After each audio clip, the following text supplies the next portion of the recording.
આજકાલ એક એવી બીમારી જે સાયલન્ટલી વધી રહી છે. કોઈ પણ જાતના લક્ષણ આપ્યા વગર શરીરને અંદરથી નુકસાન પહોંચાડી રહી છે. એવી એક બીમારી છે જે ફેટી લીવર. જો તમને વારંવાર થાક લાગી જવો, એનર્જી લેવલ એકદમ ઓછું હોવું, કાયા માટે ગેસ, એસિડિટી, ઇન્ડાઇજેશન, બ્લોટિંગ અને કોન્સ્ટિપેશનની ફરિયાદ રહેવી અને આખા દિવસ દરમિયાન એનર્જી પૂરતા પ્રમાણમાં હોય નહીં અને વજન તમારું વધ્યા જ કરે, વજન ઘટાડવા માટે પ્રયત્ન કરવા છતાં પણ વજન નહીં ઘટે, આ બધી તકલીફનો જો સામનો કરી રહ્યા હોય તો આ વિડીયો એન્ડ સુધી જોજો. ભારતમાં લગભગ 30-35% જેટલા લોકો ફેટી લીવરથી પીડિત થઈ રહ્યા છે. જેને ડાયાબિટીસ હોય અને 70% જેટલો રિસ્ક છે ફેટી લીવરનો. જેને પીસીઓડી, પીસીઓએસ, થાઇરોઇડ અથવા મેટાબોલિક કોઈ પણ કન્ડિશન હોય તેને પણ ફેટી લીવર થવાનો સંભાવના વધી જાય છે.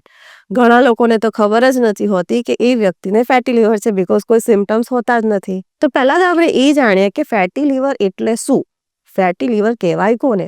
લીવરના સેલ્સની અંદર વધારે પડતી ફેટનું ડિપોઝિશન એટલે કે લીવર સેલ્સમાં ફેટ વધારે પડતી ચરબી જમા થઈ જાય તેને ફેટી લીવર કહેવામાં આવે છે. લીવર જ એક એવું ઓર્ગન છે કે જે આપણા ડાયજેશનની સાથે metabolism, nutrient absorption, hormone balancing, બધા ડિટોક્સિફિકેશન બધા જ કામ લીવર કરે છે. જો લીવરના સેલ્સ જ હેલ્ધી નહીં હશે, ચરબીથી ભરાઈ ગયેલા હશે, તો લીવરનું ફંક્શન કોમ્પ્રોમાઇઝ થશે. લીવર બરાબર કામ કરશે નહીં તો બધા જ એના જે ફંક્શન હોય તે બરાબર કામ નહીં કરશે અને બોડીને નુકસાન થશે, બોડી અફેક્ટ થશે. 2 ટાઈપના ફેટી લીવર હોય છે, non alcoholic fatty liver disorder અને alcoholic fatty liver disorder. Alcoholic fatty liver એટલે કે એ નામ પરથી જ ખબર પડે છે, વધારે પડતા આલ્કોહોલ લે તો એનું લીવર ખરાબ થઈ જાય છે. Over a period of time liver cirrhosis અને લીવર ફેલ્યુઅર હોય છે. એક જ સોલ્યુશન છે, આલ્કોહોલ બંધ કરવું અને લાઇફસ્ટાઇલને મોડિફાઈ કરવી. પણ આજકાલની જનરેશનમાં ઓલમોસ્ટ નાની ઉંમરથી જ non alcoholic fatty liver disorder એ ખૂબ જ વધી રહ્યો છે. Non alcoholic fatty liver disorder એટલે કે જેણે ક્યારેય આલ્કોહોલને હાથ પણ નથી લગાડ્યો, છતાં પણ જો સોનોગ્રાફી કરાવે તો લીવરમાં ફેટ સેલ્સમાં ચરબી દેખાય છે અને ફેટી લીવર કહેવામાં આવે છે. તો ફેટી લીવર થયા કેમ? Non alcoholic fatty liver develop થવાનું કારણો શું હોઈ શકે? એકદમ ખરાબ લાઇફસ્ટાઇલ, તદ્દન બેઠાડું જીવન, કોઈ પણ જાતની એક્ટિવિટી નહીં કરવી, બહારનું junk food, fast food, bread, pizza, biscuit, cold ડ્રિંક્સનો વધારે પડતો ઉપયોગ, ઊંઘ બરાબર નહીં લેવી, વધારે પડતું સ્ટ્રેસ અને ઇમોશનલ સપ્રેશન, આ બધા કારણો જવાબદાર છે તમારા નોન આલ્કોહોલિક ફેટી લીવરને ડેવલપ કરવા માટે. તો એના લક્ષણો શું હોઈ શકે? આપણને ખબર કેવી રીતના પડશે કે આપણું લીવરનું ફંક્શન થોડું કોમ્પ્રોમાઇઝ થાય છે કે આપણને ફેટી લીવર હોઈ શકે? તેના લક્ષણો તો એકચ્યુઅલી ઘણા લોકોને ખબર જ નથી પડતી. આપણે કોઈ રિપોર્ટ કરાવીએ ને ત્યારે જ ખબર પડે છે.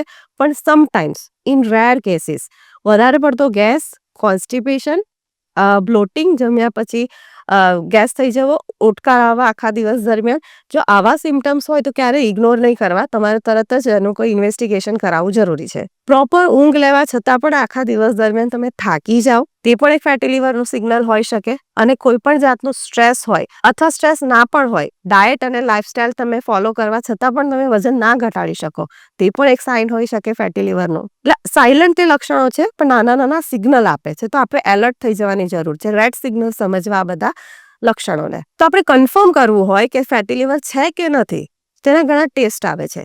તે ટેસ્ટ જો તમે એલર્ટનેસ થાય, તમને થોડો ઘણો સંદેશો આવે કે મારી બોડીમાં થોડા ઘણા ચેન્જીસ છે, તો તમે એને કરાવી શકો છો.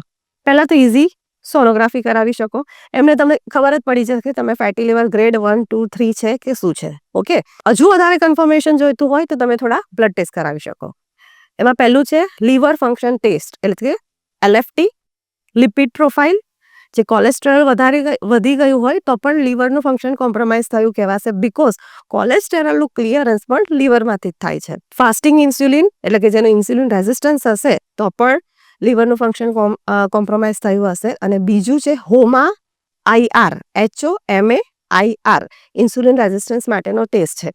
આ ટેસ્ટમાંથી 4 ટેસ્ટમાંથી તમે કોઈ પણ 2 અથવા બધા જ ટેસ્ટ કરાવીને કન્ફર્મ કરી શકો કે તમને ફેટી લીવર છે કે નથી. જો ફેટી લીવર હોય તો ગુડ ન્યૂઝ એ છે કે ફેટી લીવર 100% રિવર્સિબલ છે, with some healthy diet, healthy lifestyle અને with some Ayurvedic herbs. Ayurveda પ્રમાણે ફેટી લીવર એટલે કે એને કહેવાય છે લીવરનો રોગ, યકૃત રોગ, કફ અને વાત દોષ જ્યારે પ્રકોપિત થાય છે, એટલે જે વધી જાય છે, જરૂરિયાત પ્રમાણ કરતાં બોડીમાં જ્યારે વધી જાય છે, ત્યારે લીવરના ફંક્શનમાં કોમ્પ્રોમાઇઝ આવે છે, લીવરમાં સૂજન આવે છે, લીવરમાં ઇન્ફ્લેમેશન થાય છે. તો લીવરનું જે સૂજન આવ્યું, લીવરમાં જે ઇન્ફ્લામેશન થયું, આપણે જોયું કે પિત્ત અને કફનું ડોમિનન્સ હોય છે. જો જ્યારે કફ દોષ વધી જાય છે, લીવરના કેસમાં આપણે જોયું કે કફ અને પિત્તનું ડોમિનન્સ હોય છે. જો જ્યારે કફ દોષ જ્યારે વધી જાય છે આપણી બોડીમાં, ત્યારે મેદ ધાતુ એટલે કે ફેટ ડિપોઝિશન થાય છે.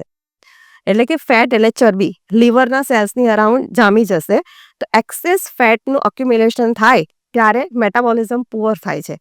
એના લીધે ડાયજેશન પણ પુઅર થશે અને ગેસ, એસિડિટી બધા પ્રોબ્લેમ શરૂઆત થઈ જશે. બીજો આપણે દોષ જોયો કે જે પિત્ત દોષનું ઇમ્પેરમેન્ટ થાય છે. એટલે પિત્ત દોષ વધારે પડતો વધી જાય છે. એટલે જરૂરિયાત કરતાં કોઈ પણ વસ્તુ આપણી બોડીમાં જ્યારે વધી જાય ત્યારે કંઈક ને કંઈક બોડી સિગ્નલ આપે છે. પિત્ત દોષ જ્યારે વધી જાય છે ત્યારે ડિટોક્સિફિકેશન તમારું બ્લોક થાય છે. બીકોઝ લીવર એક એવું ઓર્ગન છે કે બોડીમાંથી ટોક્સિન્સનું એલિમિનેશન કરે છે અને બ્લડ પ્યોરિફાયર કરે છે કિડનીની સાથે સાથે. First liver and then kidney. હમણાં આપણે લીવર પર વાત કરીએ છીએ. તો ડિટોક્સિફિકેશન બ્લોક થઈ જશે. ડિટોક્સિફિકેશન બ્લોક થશે એટલા માટે ઓટોમેટિક આપણી ડાયજેસ્ટિવ ફાયર સ્લો થશે. ડાયજેસ્ટિવ ફાયર જેવી સ્લો થશે એટલે ખોરાકનું પચવાનું બંધ થઈ જશે અથવા ઓછું થઈ જશે. ખોરાકનું પચવાનું ઓછું થશે એટલે અનડાયજેસ્ટેડ ફૂડ જે ખોરાક આપણા પેટમાં પડી રહી છે એ ધીરે ધીરે ટોક્સિન્સ એટલે કે જઠરાગ્નિમાં આમમાં કન્વર્ટ થઈ જાય છે. આમ એક એવો શબ્દ છે કે જેને આયુર્વેદમાં ટોક્સિન્સ માટે વાપરવામાં આવ્યો છે. ટોક્સિન્સ વધારે પડતો શરીરમાં જ્યારે વધી જશે ત્યારે બધી જ જાતની તકલીફો ઊભી થશે. એટલે કે ગેસ, અગેન કોન્સ્ટિપેશન, બ્લોટિંગ, વારંવાર ઓડકાર આવવા, એનર્જી લો રહેવી અને તમે આખા દિવસ દરમિયાન થકાવટ મહેસૂસ કરો. આ બધું પિત્ત દોષના ડોમિનન્સના લીધે થાય છે. પણ ઘણી એવી આયુર્વેદિક ઔષધિઓ છે. આયુર્વેદિક શાસ્ત્રમાં ઘણી એવી ઔષધિઓ બતાવવામાં આવી છે કે જો તમે યોગ્ય પ્રમાણમાં, યોગ્ય ક્વોન્ટિટીથી અને યોગ્ય રીતે તમારા ડૉક્ટરની સલાહથી તમે જો તમારા રૂટીનમાં એડ કરશો તો ડેફિનેટલી ફેટી લીવરને રિવર્સ કરી શકાય છે.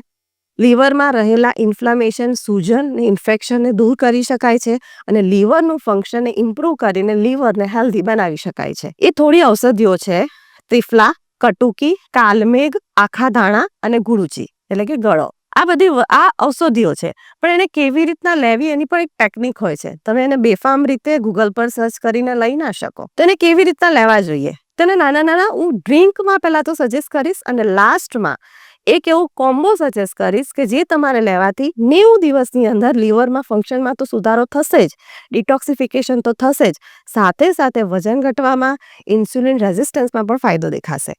પેલા જે નાના નાના શોર્ટ્સ છે, ડ્રિંક છે, બીકોઝ ઘણાને નાના નાના શોર્ટ્સ હર્બલ ડ્રિંક પીવાની સારું લાગતું હોય છે, ઘણાને કોઈ પાવડર પીવાનો સારો લાગતો હોય છે. તમને જે પસંદ પડે તે તમે સિલેક્ટ કરી શકો છો.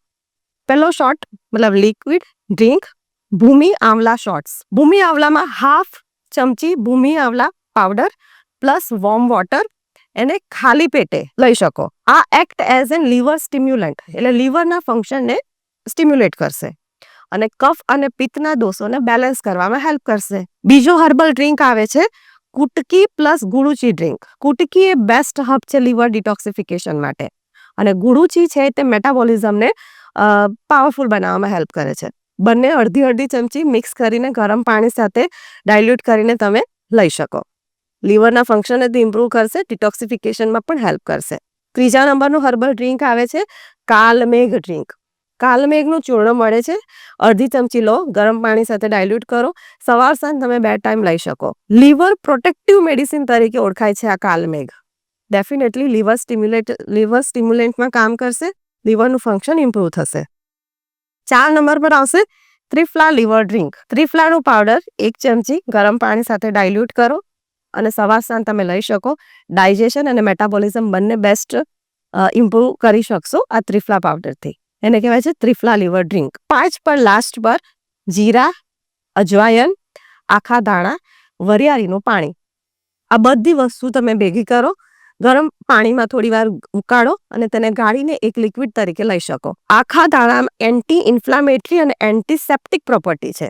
આખા દિવસ દરમિયાન તમે લેશો તો ડેફિનેટલી બોડીમાંથી ઇન્ફ્લામેશન દૂર થશે, ડિટોક્સિફિકેશન દૂર થશે, સૂજન દૂર થશે અને એનર્જી લેવલ તમારું એનહેન્સ થશે.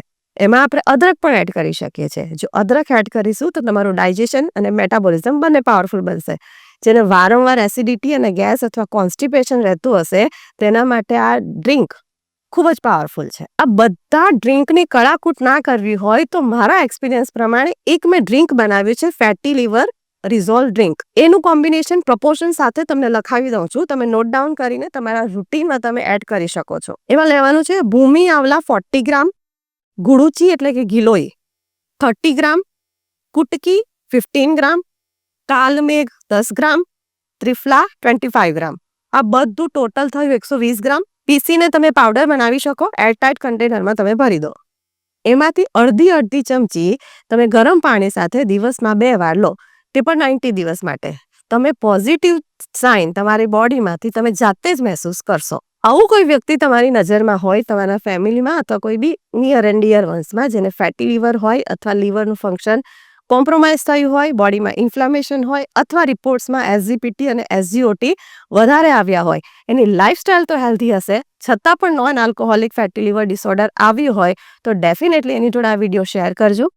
ચેનલને સબસ્ક્રાઇબ કરો અને હિટ ધ બેલ બટન.